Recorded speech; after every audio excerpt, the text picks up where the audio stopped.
Brought to you by V-Guard, co-powered by Sensodyne.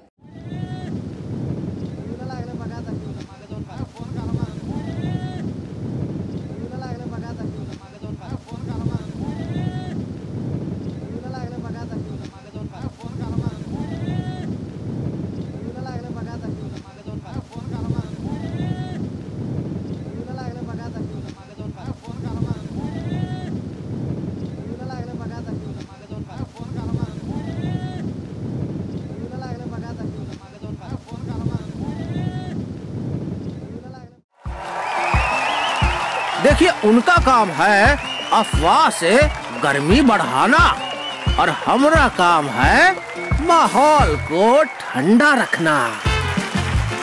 हमारा नेता कैसा हो जो माहौल को रखे ठंडा वैसा हो। अब की बार वी-गार्ड एयर कूलर का चमत्कार।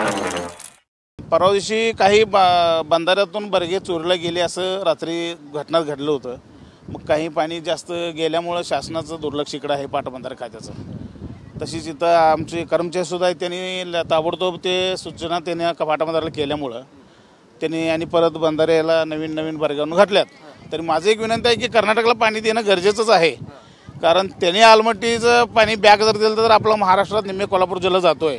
ते शासनाने महाराष्ट्र आणि कर्नाटक दोन्ही शासनाच्या अधिकाऱ्यांनी दोन्ही शास्त्राचे मुख्यमंत्री उपमुख्यमंत्री हे तडजोड केले पाहिजे, कारण शेतकरी सुद्धा वाचला पाहिजे, त्यांचं पिकं वाचली पाहिजे आणि बांधारा सुद्धा सुरक्षित राहिला पाहिजे, हे माझं म्हणणं आहे। की रात्रीच्या वेळेला कर्नाटकाच्या लोकांनी बर्गे काढायचा प्रयत्न करतात, मग त्यासाठी आपण इथं बंदोबस्तला 3 शिफ्टमध्ये आपली लोक आहेत। 2 शिफ्टमध्ये आपल्या पाटबंधाऱ्याची लोक आणि रात्रीच्या वेळेला पोलीस डिपार्टमेंटची लोक आहेत, त्यांच्याबरोबर एक आपली 2 लोक असतात। एक आठवडा झालं की जास्त प्रकार चाललेला,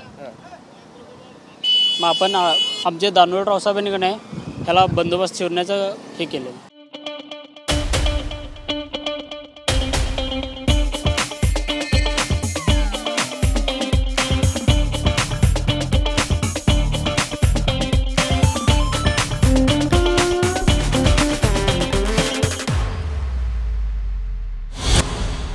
राजापूरमधील आणि कर्नाटकमधील ह्या लोकांचा किंवा ह्या शेतकऱ्यांचा रात्री 12-1 वाजता इथं मारामार झाली। कर्नाटकातले 2-3 गाड्या बी पेटवली होती, त्याची पुनरावृत्ती परत आता होऊ नये याच्यासाठी पोलीस प्रशासन व पाटबंधारे विभागानं इथं खबरदारी घ्यावी।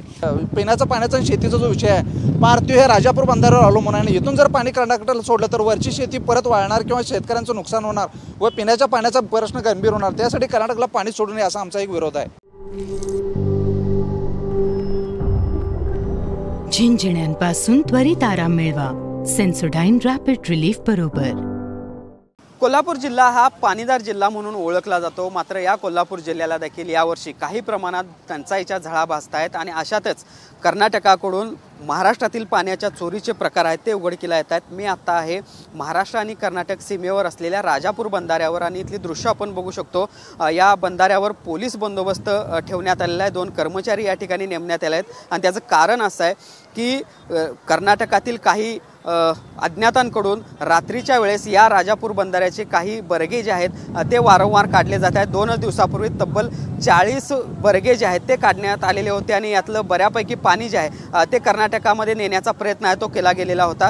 खरं तर हे सगळं पाणी कर्नाटकात नेत असताना शासनाची परवानगी किंवा रितसर हे पाणी न्यावं अशा पद्धतीची मागणी इथल्या शेतकऱ्यांची आहे, मात्र तसं न होता काही अज्ञातांकडून मात्र बेकायदेशीरपणे रात्रीच्या वेळेस हे बर्गे काढले जात आहेत आणि त्याचा फटका शिरोळ आणि परिसरातील शेतकऱ्यांना महाराष्ट्रातील बसतोय आणि त्यामुळेच आपण बघतोय हा सगळा वारंवार घडणारा प्रकार पाहता आता पोलिसांनी आणि प्रशासनाने देखील या ठिकाणी सतर्कता दाखवण्याचा प्रयत्न केला। या ठिकाणी पोलीस बंदोबस्त तैनात केलेला आहे, सकाळी आणि रात्री देखील आता या ठिकाणी पोलीस असणार आहेत। खरं तर याआधी देखील याच बंधाऱ्यावर महाराष्ट्र आणि कर्नाटकातील नागरिकांचा पाण्यावरूनच वाद आहे तो झालेला होता।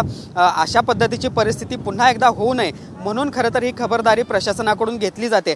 इथल्या स्थानिक शेतकऱ्यांची कर्नाटकाला पाणी देण्याला काहीही हरकत नाही, मात्र रितसर परवानगी घ्यावी, दोन्हीकडच्या सरकारांनी एकमेकांमध्ये समन्वय करावा आणि त्यानंतर हे पाणी घेतलं जावं अशा पद्धतीची मागणी इथल्या शेतकऱ्यांची होते। मात्र तसं न होता बेकायदेशीरपणे ज्या पद्धतीनं हे पाणी कर्नाटकामध्ये अज्ञातांकडून नेलं जातं याला इथल्या सगळ्या शेतकऱ्यांनी विरोध केला आणि म्हणूनच ही सगळी पाणी चोरी टाळण्यासाठी आता या राजापूर बंधाऱ्यावर पोलीस बंदोबस्त तैनात केल्याचं पाहायला मिळतंय।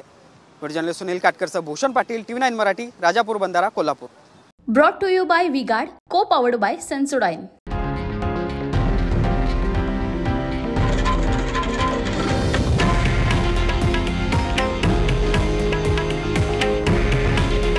हे आहे देशातील नंबर 1 न्यूज नेटवर्क आणि आपण पाहत आहात TV9 मराठी.